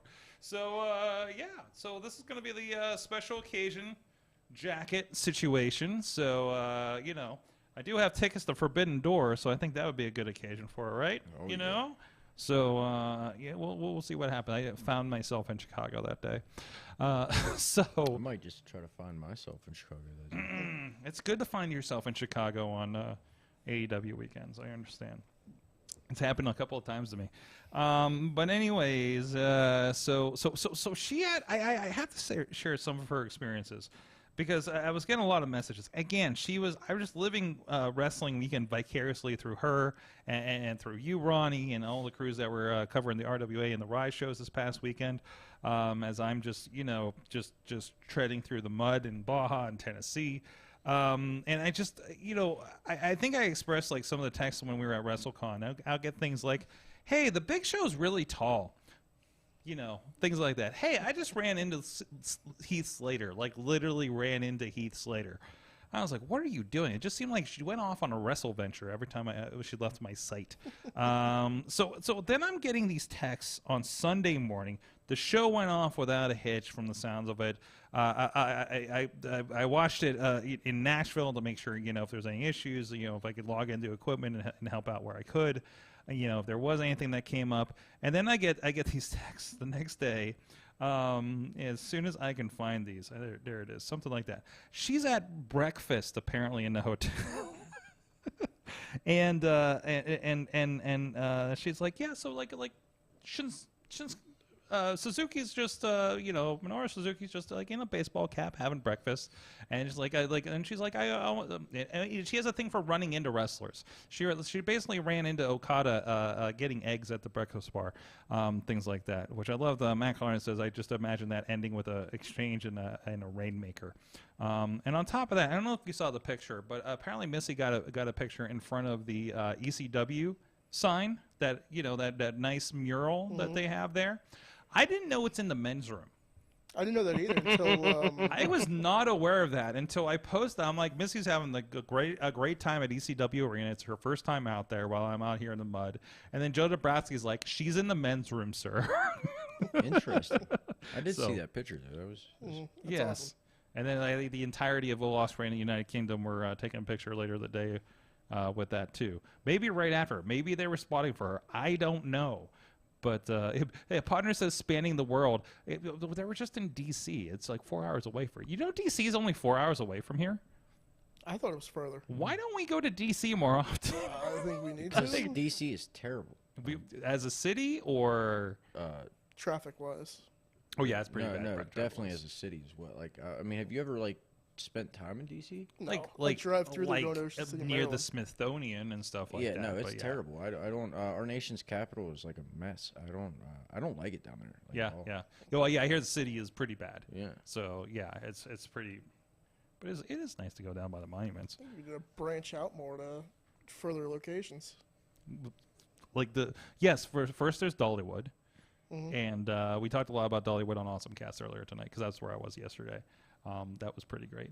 But yeah, so the Ronnie Starks World Tour, you're going to go to DC, you're going to go to Dollywood, you're going to go to what was the other place we were talking about earlier? I don't know. You just tell me where I'm going, and I'm just gonna go. Like, that's just gonna happen now. Also, really. holy shit, did they renovate ECW Arena? I need to go. Have to you the seen ECW it Arena. lately? Like, she's giving me these pictures of all these video walls and everything, and I'm like, what? This is not the ECW Arena I remember. That place used to be a dump. It was a less-ish dump. Like, so it was in 09 with King of Trios, and it was still kind of dumpish, right? And then, like, a couple years later for a Ring of Honor taping, like, when they were on HDNet, and, like, it looked like it was fixed up and painted over a little bit. The backstage wasn't too bad and everything like that. But now it's just, like, they must have knocked out a few walls or something. There's a whole entranceway she was sending me pictures of and everything like that. Well, Like, I need it's to get there because I incredible. want to knock that off my bucket list of standing in front of that ECW I can't sign. believe you. But you've never been to the arena in general. Never, and I need to go. Yes. Yeah, you need to go. You need to find a reason to. Well, if you keep working and keep your nose down and in your video ventures, keep me we'll busy, take you brother. places where pro wrestling never took you, sir. Well, that's all I want out of this, man. Look at Just that. keep me busy. Ronnie with the most jobs in professional wrestling. Who'd There, have thought? Right under that, Brandon Cutler. what? Hey, that is true. You could be you're the Brandon Cutler of IndyWrestling.us. I'll take it. Okay. Yeah, I'll do that. Shut up, Ronnie. No, I'm playing. There we go. See? And so it begins. And that kind of felt right, didn't it? There's right? there's a new shirt. Shut up, Ronnie. There you go. Yeah, we need it. Brand it. There you go. There you go. Ask the shirt guy. There was what else did we tease about doing after the break? I feel like we're going to come back around to something. Mike, Ronnie, was there? What am I missing here? Oh, we're gonna talk about. That's what we. We're gonna talk about a little incident that happened over the weekend. Yeah. We're definitely talking about that. Who wants to tell the people on audio what Oh, happened? Ronnie, here? I think that's all you. Ronnie, what happened at this? All right. So and watch your terminology on this one. Oh, I will. Don't worry. I'm not gonna get canceled today. Okay. Yes. So I was venturing on the tweeters, and I came across a little video about what was the guy's name, the wrestler. It's like Tyler Black or something. No, it wasn't Tyler Black. No. What was the name? I just saw it. I'll look it up. But go ahead. Yeah. Anyway, so he was doing what heels usually Joe do. Black. Joe What's that? Black. Joe Black. Yeah. So Joe Black was doing what heels usually do. Work the crowd, because Mm-hmm. that's what we do when we're bad guys. And he went up to him, and normally, when you go to a wrestling show, your job is to be the fan and sit there and enjoy it, but get involved in like arguments and like stuff like that, because that's part of your thing. Joe knocked the guy's hat off, which is a completely normal thing to do. Yeah. It's not like he spit in his face. He went up to him and knocked his hat off. Apparently, this guy, got a little, was probably a little tipsy and got a little offended, and quite honestly, was probably racist. And just super drunk. Oh yeah, and just straight up headbutted the living shit out of him. So Joe just decided, Or attempted to. It doesn't look like it phased him much. I mean, Joe caught him off guard more than anything, I think. Oh yeah. It was just shocking that he did it. Like, you have to be some sort of idiot to think that you're going to go to a wrestling show and try to hurt a wrestler. And that's a scary, jacked-looking dude. Yeah, absolutely. Like I don't care, wrestler or not, you're not messing with this guy, right? If you're in your right mind. No, like, what made him think, oh, he knocked my head off, I'm going to headbutt him? First of all, who fucking headbutts somebody? Mm-hmm. Like, throw... Someone who doesn't have that much up here to begin with. Oh, he didn't, because it was still real to him. Damn it! This guy looks like the kind of guy that would be in one of. You ever see the competitive slapping contests? Oh, and gets the Like, shit slapped out of him. I feel like this guy would be a feature competitor. Oh yeah. I feel like he's the guy that looks at that watches those and says, I could do that. Yeah, he's like, I'm gonna go to this wrestling show, and I'm gonna go after the biggest guy on the show. It's like, no, sir, you're stupid. Well, the thing that gets me about this is you see all the security and all the refs and everybody come out, and nobody does anything. No, it's just like they're all smaller than Joe they're all Black. scared What are they death. gonna do? Well, like this is one of the biggest problems with indie wrestling lately is the security. They're not security. No. They're scared to yeah. Well, listen, it's the kind of thing where, there was an incident. It was the first night of WrestleCon, where was it Jay Lethal? No, it was Low Key. Some fan said something to Low Key, right, about being blacklisted or something, right? That's not a good idea. Right, and Low Key just kept going at him verbally, and he's like, "Come on over, man, come on over." To the point where, and security wasn't doing. It was getting really uncomfortable. Yeah, security did nothing. I don't even know what the security was there.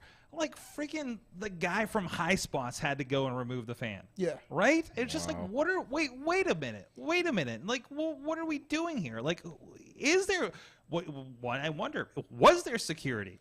There is a lot of fans and a lot of wrestlers and a lot of things that could happen, and we've all been at indie shows where security is just a bunch of random guys. Random dudes just want to be there at a wrestling show. Black T-shirts that say security on them. Yeah. No, they were maybe given black T-shirts, if that. Which is ridiculous, because nobody wants to do anything about anything. No.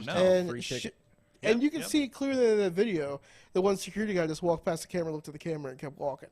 Yeah, well, and they're trying to calm the fan. That's what they shouldn't have been done. You're trying to calm the fan down while everybody grabs Joe Black because they know him, right? Yeah. Well, let's hold the guy back that just got headbutted instead of throwing this dude out the door. They should have grabbed that dude and be like, "Get out!" I mean, look back at how it would have been done years ago. Oh, yeah. Everybody, including the referee, would have been like, that dude would have got beaten into the ground. Yeah, more than once. This is the Bret Hart incident kind of idea. Oh yeah, right? everybody dove in the ring and beat the shit out of that dude. Yeah. And everybody got a hit in. Well, everybody. And I mean that's part of the business. You have the fans that think that they can jump in and they can try to go toe to toe with the wrestler. Then it's your job at that point to let them know you're very real and you'll show them exactly what's going to happen. And that is the scary part. There's a lot of these shows like that. One is thankfully maybe there's a guardrail there. How many shows are we around that don't? Hard to be. Not that the guardrails seem to do all that much. No. But there's still a kind of non-verbal social contract, right? It's like a false sense of security. Sorg, there's a lot of social contracts, right? I was told on more than a few occasions, and Jake Garrett told me this also one time. He said, if a fan puts his hands in you, beat the fuck out of him. And why wouldn't you? Yeah, because you don't know what that fan has. No, that fan could try to stab you. First and foremost, you don't know what, a taser, a knife. Heaven forbid anything worse than that. You don't know. So, even in WWE when that shit happens, that person will get stomped out. Oh yeah. I mean, do you who was it? Triple H and Stone Cold. When the fan jumped in the ring and tried to attack Stone Cold, Triple H jumped right up off the mat and suplexed the living shit out of that guy. I mean, that's what you should do, And the referee was kicking him too. Yeah, he's throwing boots. Yeah. I mean, no one's saying New Jack the guy. We don't want no Max Transit. Throw some boots to him. Yeah, let him know he's let him feel that he's made a mistake. Yeah, that he's not in a place he you should want to be. know professional wrestling's real, buddy? We'll make it real for you. And that was the idea before kayfabe broke down, right? It was you let them know this isn't bullshit, right? That they'll never want to do this again. So when wasn't there a whole thing about if you get challenged outside of the ring, even you kind of had to step up as a wrestler to show, we have to be the tough guy. You got to live the gimmick, man. Yeah, absolutely. Especially back then, Hulk Hogan getting pulled over and he got arrested because none of the Samoans wanted to speak English and get in trouble with Vince. you know, and he had to go to jail because they couldn't tell him it wasn't his gun in the glove box. So, you know, like that kind of thing. Like that's how far that kind of stuff went. I mean, going on talk shows and choking out talk show hosts and smacking people upside the head. Or slapping them in the face, Yeah, you know, like. That feel fake? Yeah. Still one of the best segments, I think, ever in pro wrestling history. Agreed. Mm-hmm. They had to send him over to Japan to get the heat off of him for a while, and then they just had to release him. I would have capitalized on that heat. That's just me. What, Vader? Was it the Vader one or the? No, that was. What was his name? Blonde dude. Oh yeah. Yeah. I think they did a Dark Side of the Ring on him. They didn't did, yeah. But yeah, exactly. Well, the Vader one's good too, but that other one was better. I have to catch up on those. Oh, so much to watch. So much to watch. Yeah, I love Hammerfist was like, you guys had security? Not much, bro. Did we? But did we? It's not real security. It was more like insecurity. Look at it like this, okay? By the way, that should be a name for a stable. When Insecurity. Like you just come out in the black and white leather t-shirts. And When- you avoid conflict at all possible. Yeah, you're just absolutely terrible. Well, when I get a phone call from Impact Wrestling to ask me to be a security guard at the Ice Draver Ice Gardens, now, why the fuck would you ask me? Wait, this is for real? This is for real. You got a call from Impact Wrestling to be a security guard. Okay. And this was during the Hulk Hogan era. Oh. So our security T-shirts were Hulk Hogan T-shirts. What? I gave that fucking thing away after the show to my buddy. I'm like, you want this? You can have it.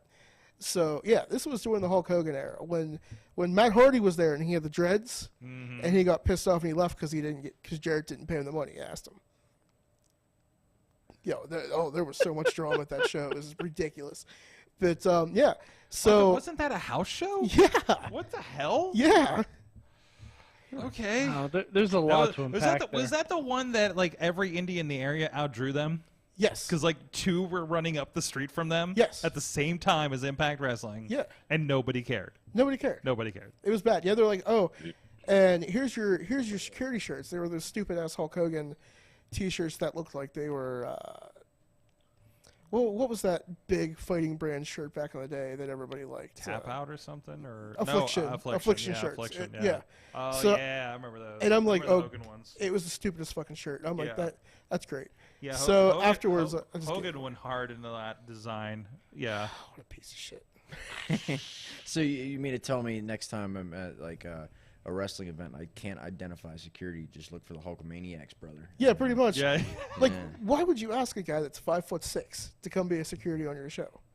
Dude, like was They weren't like, too worried about security. Apparently. like real security or spot security? Like I got like, paid $100 to do it.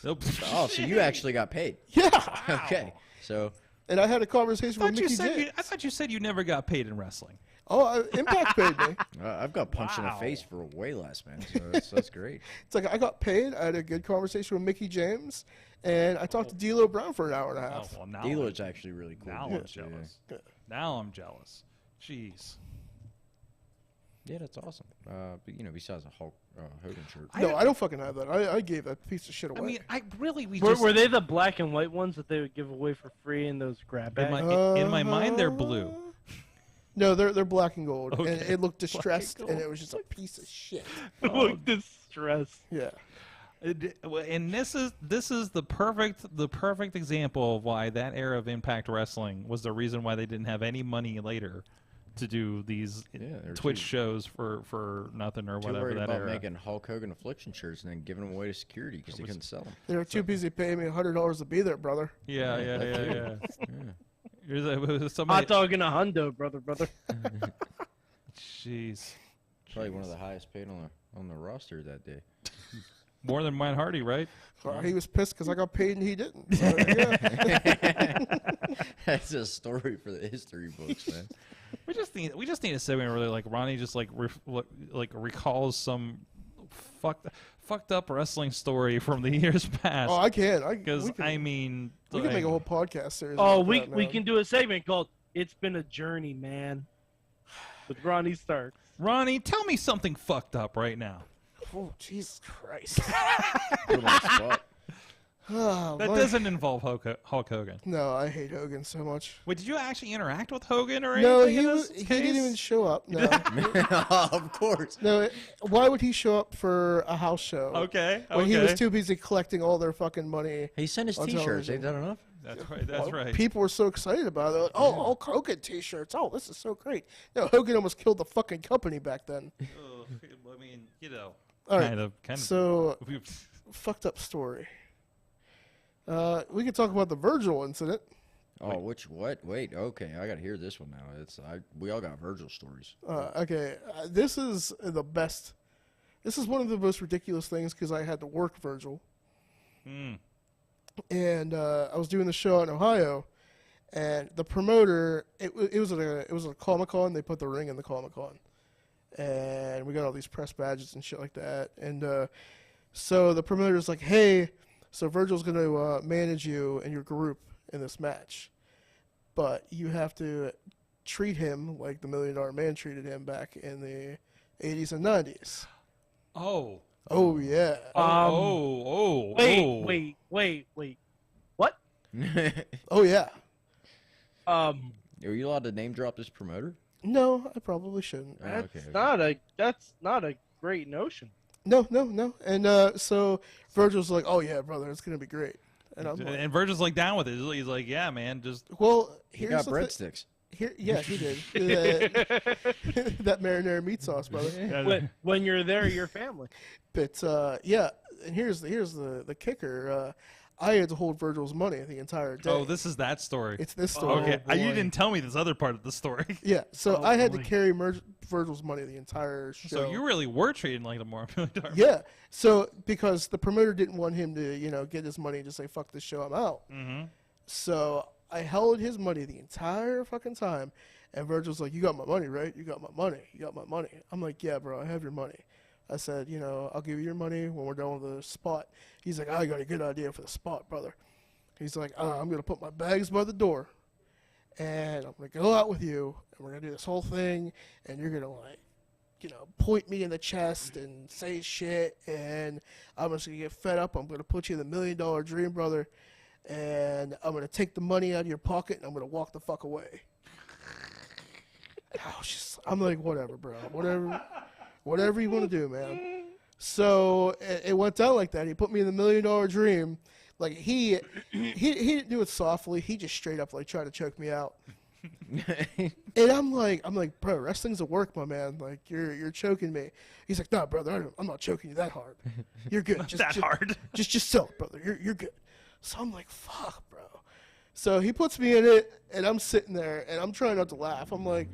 I'm just getting choked out by Virgil right now, and I'm the only one who finds this hilarious. What is my life? Yeah, and I'm like, I'm literally paying this man somebody else's money to choke me out, and I didn't ask for this. He's been in like 9 WrestleManias. Yeah, and so he choked me out. He took the money out of my pocket. He's like, it was nice to meet you, brother, but I'm leaving.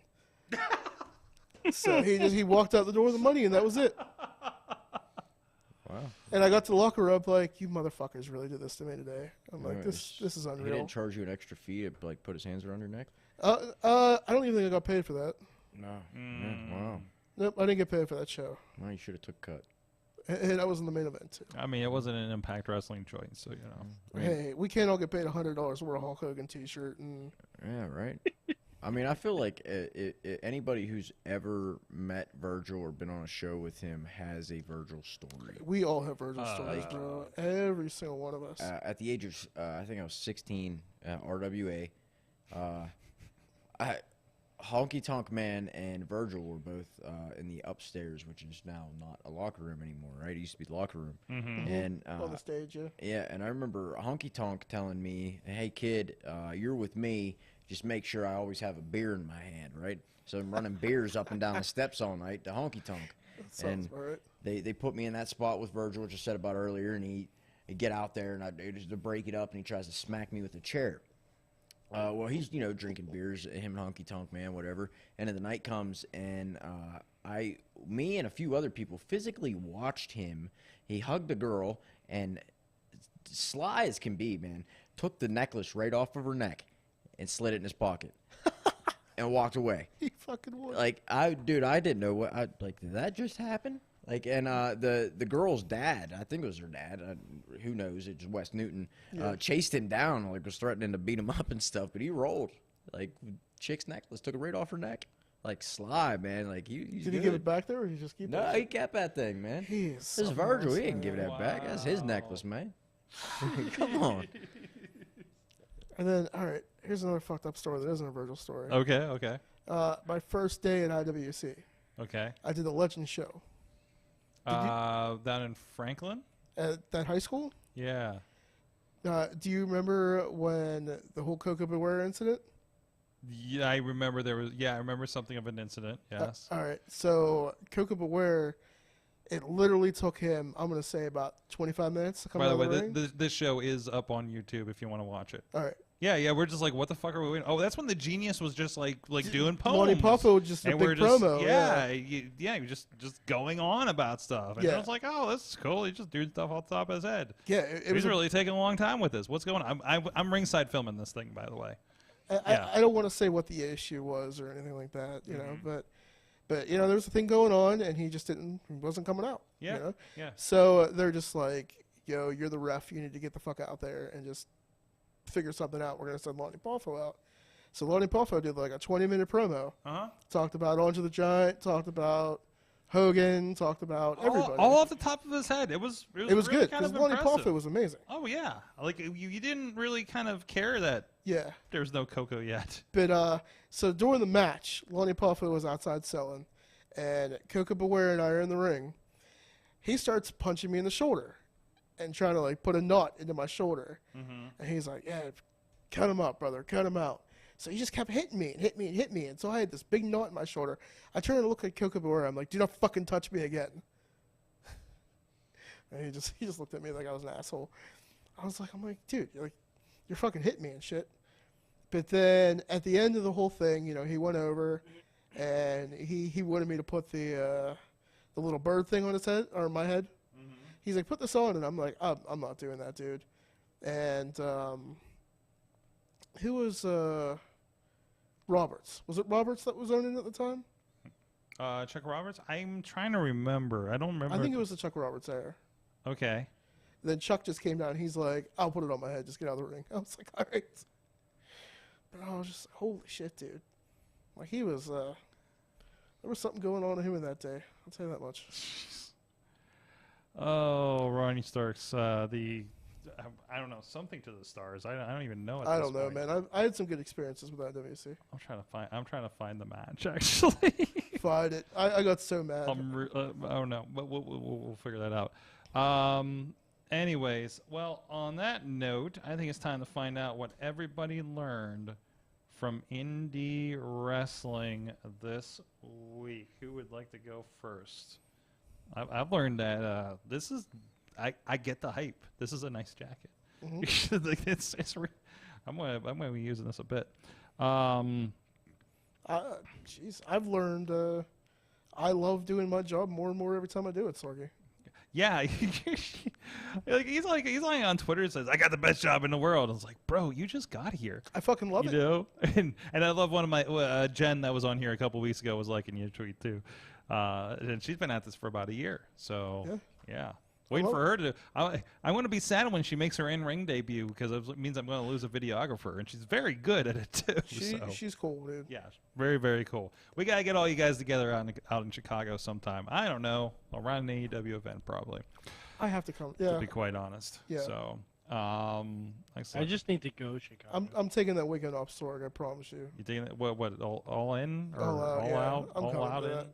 We're just gonna have to get tickets, and I'm just gonna come. Okay. Gonna make it happen. There's gonna be the Warrior Wrestling's that Saturday. Can you in the football field? Can you get me to help record that, man? Oh, right away. I got my local team out there, man. I could be your. Ronnie. I'll just be your assistant. You're gonna have, you could be my assistant. I could use an assistant. I'll be your That's assistant. fine. We got a whole football field. I'm gonna have like Chachi will be out there. I'll be your assistant. Just don't make me run the football field, Sorg. It depends. That depends. There could be some. I don't know. You never know what they're going to do at these stadium shows. They've landed a helicopter the one time I didn't make it. They threw Frank the Clown off of bleachers the hard way. or the easy way, depending on how you look at it. But anyways, At least they're not booking. What's the idiot who does all that dumb shit? narrow down your search. Sorry.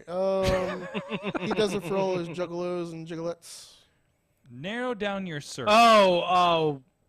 Superhuman. Yeah. Oh, that guy? Yeah. At least they're not booking. Like Batman Pondo? I saw him last weekend. What? I don't know. I'm still. That show. I'm still getting over that. Someone's car is freaking out there. You know, election night gets wild. Primaries, baby. Mad Mike, what did you learn from wrestling this week? Oh boy, I learned a few things from wrestling this week. I learned one thing. I learned is David Otunga is back in the dating scene. Oh, really? He's trying to date She-Hulk, apparently. Excuse me? Oh yeah, you gotta watch the trailer. A trailer? Wait, whoa. David Otunga is in the She-Hulk trailer. Yeah. No. First of all, there's a She-Hulk trailer. Yes. I'm not aware of this. Yes. It's okay. awesome. Wait, who's playing She-Hulk? Tatiana Maslany from Orphan Black. Not familiar. Oh, She's perfectly molded. Sorg, that's what we're gonna do immediately right after the show for Patreon. We're gonna do a one of our fun watch-alongs. After the show, And you're just gonna watch the trailer and you're gonna react. Kind of watching it right now, I think. Sorg, stop. No? No, wait till we watch it with you. Yeah, wait till we watch it with you and you can actually hear it. Okay, all right. We got because there's a voiceover too. And what's the new Chip and Dale trailer too? While you're at it? No, I don't want to get spoiled. Kavad! What'd you learn from? I learned one other thing. Yes. Ric Flair is determined to die in the ring. He really is. It seems that He's determined. Yeah, they announced him as he's going to have a retirement match at StarCast. Him and Steamboat, isn't it?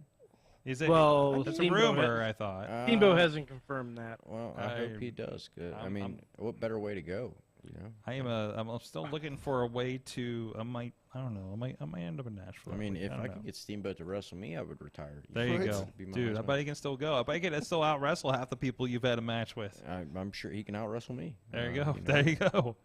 Jeez, that was the greatest thing when they had him and Jericho, and they kept having him and Jericho. Like that was really good. Period. Sorry, I blanked. What are we doing? Come on, where can people find you online? All my social media is just about anything at either Joshua Kavad or Jay Kavad. Twitter, I believe, is Jay Kavad. Instagram is Jay Kavad. You can find me on TikTok at Jay Kavad. You could also, Facebook is just Joshua Kavad, man. Look it up. There you go. Shoot me the invite. I'm not too great with Twitter. It's not like a big tweeting's not my thing, but Instagram, Facebook, TikTok, I'm really big on those. Look up on YouTube. You can watch a lot of my matches on YouTube, at least the ones that aren't on the Indie Wrestling Network. But go over there. You see a lot of me over there, too, on a couple different shows that are over there. So go check them out, man. Get your subscription. But, let's support indie wrestling. And then YouTube, we got just keep your eyes peeled. Go add me on Facebook. Keep your eyes peeled. We've got a little documentary thing going on right now, kind of following my current journey over the past year and current in indie wrestling. So go check that stuff out. There you go. Go check it out. Thank you so much for joining us. No, I really appreciate being on the show, man. One thing I've learned about indie wrestling though this weekend is that you can get a bunch of children to say whatever you want if you start chanting it. What did you make them say? I didn't make them say anything, but my partner may have. Was it bad? Oh, it was very bad. Awesome. I almost put earmuffs on. So go ahead and whenever that RWA episode drops, make sure you check out the main event. I cannot wait to edit this. I'm gonna have to get into this, son. It is pretty wild, man. I'm not gonna spoil anything for anybody. So this is the second thing where somebody said they're not gonna spoil the end of the show for me. I mean, it is really. It's not even the wrestling that is like oh my God moments. So if you don't have Indie Wrestling Network, you better go get it because you're going to want to see this. Yeah, you got to see that crowd in person. I was, trying to give everybody their fair shake because there was 2 shows happening at the same time Saturday, and I was like, listen, RWA is happening. You will not forget this experience. I didn't say it was going to be a good experience because you never know how people are going to react to that crowd, right? Unforgettable. But it is definitely something. I had my entire ministry there for the very first wrestling show they've ever been to. Wait! You took up the RWA? Yeah. Yeah, and it was one of the most intense wrestling shows I could have taken my ministry to, and they got a warm welcome into professional wrestling, and they actually loved it. That's great. So that's great. Yeah. It is. I feel like, again, there's a lot of companies doing some great things in the area, but there's nothing like that damn crowd. And just if you want wrestling, that's freaking it. Mm-hmm. Like Yeah, all West around. Newton's its own breed. Absolutely. I love RWA. Absolutely. Ronnie Starks. Starks Wrestling on the Twitter. The Ronnie Starks on the Instagram. Ronnie Starks on the Facebook. Email me at good times. Call me baby. I don't know. I don't know what else you want me to tell them. I don't know where you're going with this. I'm just kind of curious what's happening right now. Nothing. I got nothing. I was trying to be funny. All right, at Man Mike 4883 on the tweets. Yeah, I tweet about stuff and things. Yep, especially to Tony Khan. Especially to Tony Khan. How have you not been blocked yet? Is it's beyond me. Tony Khan don't read his tweets. Probably. Well, clearly he doesn't act on them. Oh, let's lay on the show. At Sorgatron on the Twitter. I will be on the road this week. If anybody knows any good wrestling shows, Friday night in the greater Michigan area, well, not that great, but at least within a wonderful driving distance of probably Jackson, Michigan, I think I'm going to be in. I'm looking forward to find some wrestling because I was definitely not able to get to Tennessee wrestling. I was sad. I wasn't able to get to Tennessee wrestling last week because that was very special last time I got to do that a few years ago. But thank you, everybody, for joining us. We will be back next week. We should be back with the Monday show, I do believe. Sorry about that last night, Mike, but I was dolly-wooded out. Sorg, we would have had a lot to talk about. I know, but I've left it all for today. So thank you, everybody. We will see you guys next week. Same Mayhem time, same Mayhem channel. Mayhem out. Just wait, just wait, just wait, just wait. Wait for the perfect time, then attack. Don't give up what you want, take it back. Wait for the perfect time, then attack. This show is a member of the Sorgatron Media Podcast Network. Find out more at sorgatronmedia.com.